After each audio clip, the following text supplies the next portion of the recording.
누구를 이제 쫓아내고 연동되어 있습니다. 예. 저는 먼저 예. 자기 야당 대표를 예. 2년 가까이 만나주지 않고 제1야당 대표를 한 표는 문재인 정부 주기에 올인하면서 한 표는 이재명 주기에 올인한 거 아닙니까? 윤석열, 예. 김건희, 한동훈 정권의 지난 1년 반을 보면.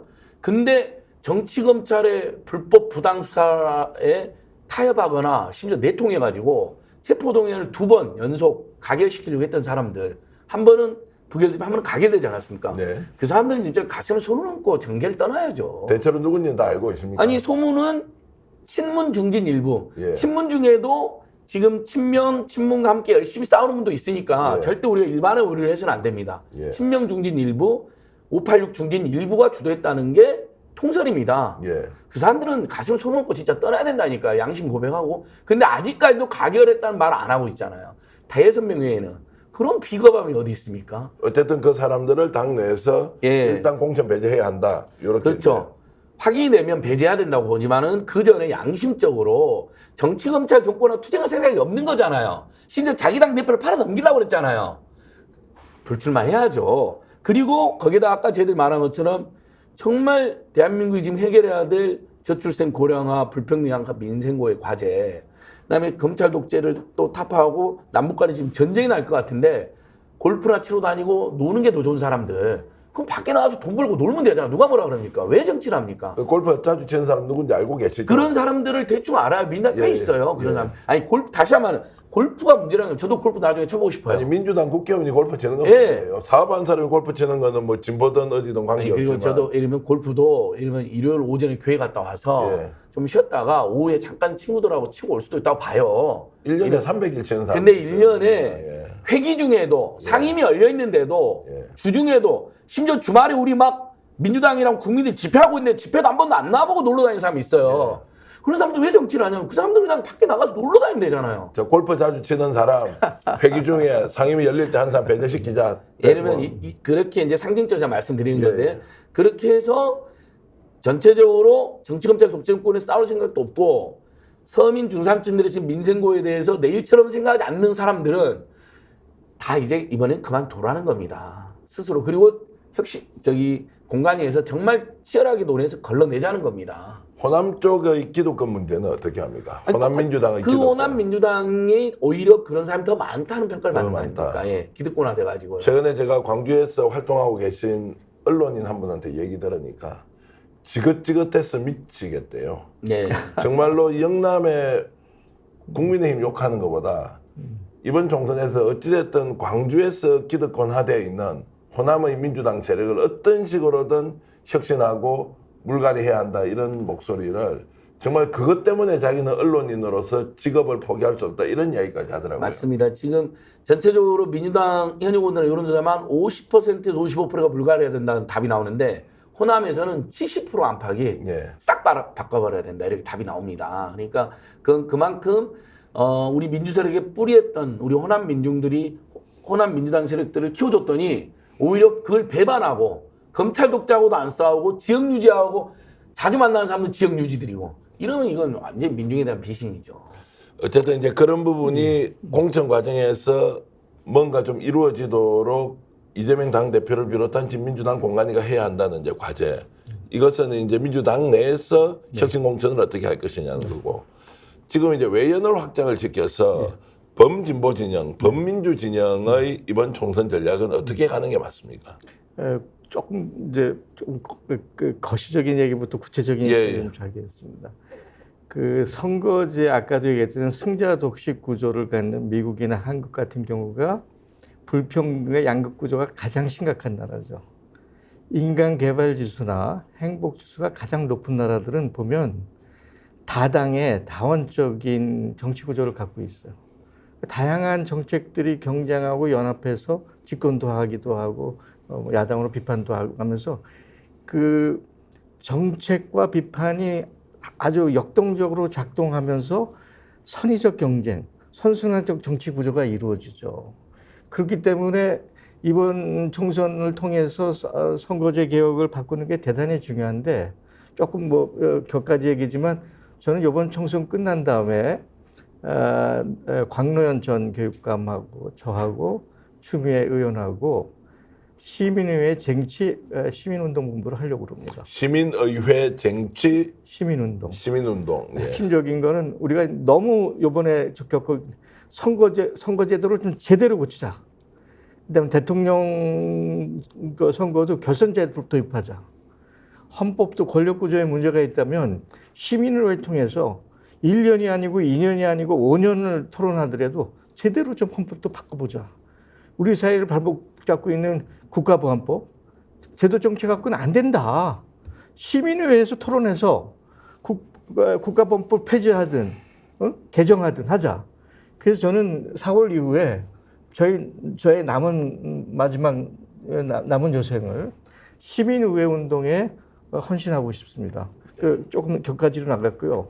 그래서 이번에도 중요한 것이 결국 그 유권자들이 던진 이 그 표의 등가성의 문제에 등가성 뭐 100% 하지 못하도록 그 100%를 갖고 가야 한다라는 게 진보 정치학자들이 다 합의하는 거 아니에요? 정치학자든 제도권이든 네. 심지어 국회에 있는 국회의원들도 원론적으로 맞다고 다 얘기를 하죠. 아니, 선거 관련해도 얘기했잖아요. 예. 비례제를 100년, 예. 100석 이상 확대해야 된다.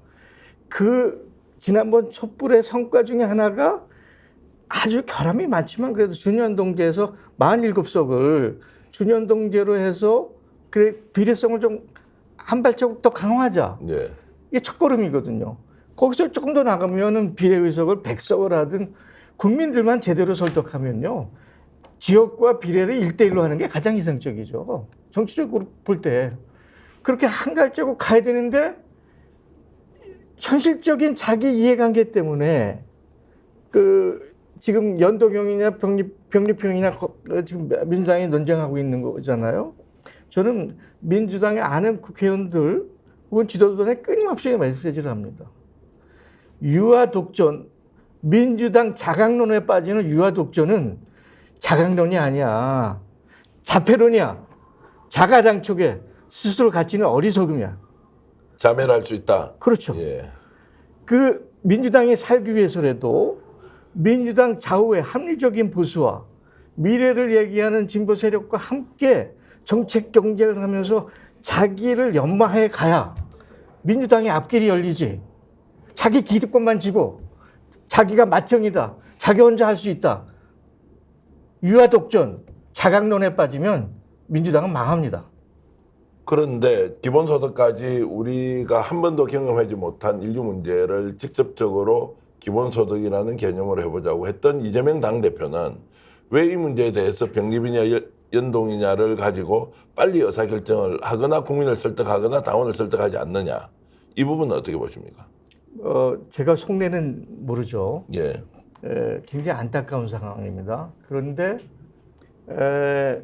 당의 당권을 쥐고 있는 최고위원들 다수, 그다음에 그 당의 그 집행을 쥐고 있는 당권파 대부분은 병립형입니다.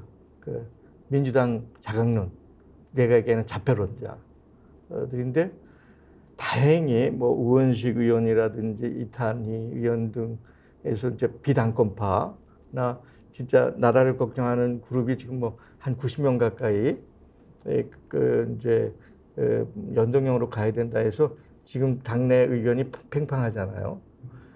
근데 이재명 자신이 아직 검증되지 않은 정치 리더로서 이 두 파 사이에 있는데 이 두 파 사이가 너무 팽팽해가지고 특히 최고위원들 다수하고 당권파들이 병립형을 얘기하니까 이재명 자신이 쉽게 결정하지 못하는 당내 문제가 하나 있고요. 밖으로는 그래 연동형을 하고 싶은데 그럼 연동형을 해서 함께 연합 정치를 해야 되는데 진보 정당은 연동형을 얘기하는데 그럼 진보 정치 세력과 담을 수 있는 그릇 게임의 룰이 하우 어떻게 그림 로드맵이 없어요. 그 이제 로드맵을 지금 이번에 제안을 하셨기 때문에 그것은 질문을 조금 이따가 드리고요. 그러니까, 제가 이제 당 내에서 그런 부분이 이재명 당 대표가 실제로 병립이냐 연동이냐를 가지고 본인은 생각이 정해져 있는데 정말로 당권파 또는 최고위원들이 이것을 병립으로 가자고 하기 때문에 이재명 대표가 지금 주춤주춤한 것이냐. 실제 이재명 대표도 속마음이 병립으로 가서 민주당을 강화시키자는 쪽으로 생각을 하고 있는 것이냐. 이 부분은 안 소장이 어떻게 보세요? 그건 저도 잘 모르겠습니다. 잘 모른다는 일단 것은 대표는 이재명 대표님은 그동안 일관되게 다당제, 다원형 민주주의 예.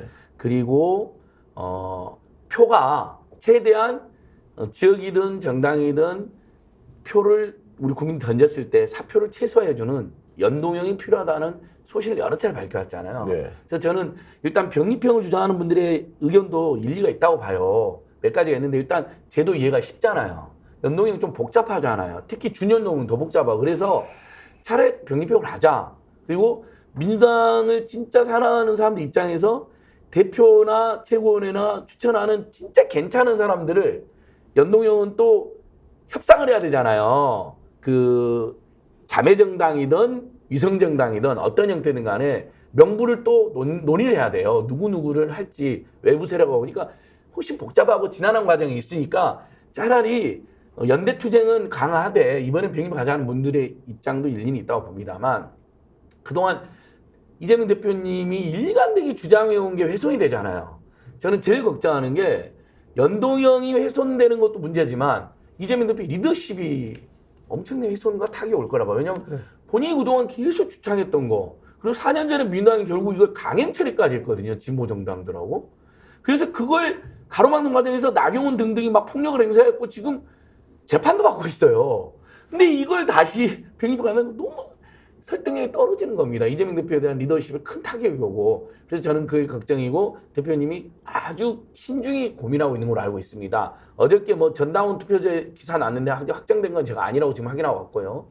마지막까지 고뇌 중에 있다라고 생각하고 그다음에 하나 더 말씀드리면 여러분 이런 겁니다. 지금 여러분 민주당의 강화가 우리 사회 시대 정신입니까? 아니면 더 시급한 시대 정신 뭡니까? 제가 지금 병립형을 주장하고 스픽스나 안진걸 TV에 이제 저를 비판하시는 분들도 있어요. 제가 그분들 입장을 존중하면서 이렇게 한번 물어보면 윤석열, 김건희, 한동훈 정권을 하루라도 빨리 끌어내는 게 가장 지금 시급한 과제 아닙니까? 그렇죠. 그러려면 그것을 민주당 혼자서가 도저히 안 되잖아요. 어떻게 여러분 문재인 대통령 어떻게 됐습니까? 촛불시민이 어떻게 됐습니까? 전국에 2,300개 시민단체를 저희들이 모았습니다. 제가 대변인이었습니다.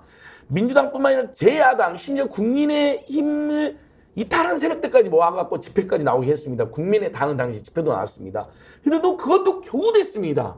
6개월 내내 해서. 그 다음에 마지막에 또 헌재 가서 노심초사하면서 기다렸잖아요. 이게 너무나 어려운 일입니다. 혁명을 한다거나 퇴진이나 탄핵시킨다는 것은. 그럼 민주당이 제 세력에게 연대를 구해야 됩니다. 마더니로서 그리고 안팎으로.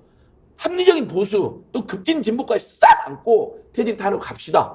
근데 총선 전에가 어렵다면 총선에 갑시다. 우리 압승해서 200석으로. 그럼 200석, 250석 함께 노려봅시다. 그럼 지역은 민주당이 압승하게 힘을 도와주시고 비례는 자 민주당 반, 범진보 세력 반, 뭐 시민사회랑 연합정당 만듭시다. 그래서 민주당도 좋고 당연도 좋게 한번 봅시다. 이렇게 가자는 겁니다. 이게 더 설득력 있지 않습니까? 물론 여전히 이제 병립형을 고집하는 주장하는 분들의 의견도 저는 일리 있다고 생각하고 그분들하고 싸우고 싶은 생각은 없습니다. 그러나 윤석열이면 한동훈을 몰아내는 것에 초점을 맞추면 답이 쉽다. 그리고 이재명을 나중에 대통령 만들려고 하는 사람들일수록 이재명 리더십, 이재명이 말 바꿨다는 사람, 안 그래도 엄청난 악마와 많은 사람을 공격받고 있는 분인데 이것으로 또 한 번 타격을 주는 건 우리가 조심해야 된다는 호소를 드리고 싶습니다. 스픽스는 말하는 언론입니다. 대세는 유튜브, 그중에서 스픽스. 좋아요, 댓글, 구독, 알림 설정. 여러분이 저희를 사랑해 주시고 우리가 여러분을 사랑하는 4가지 방법입니다.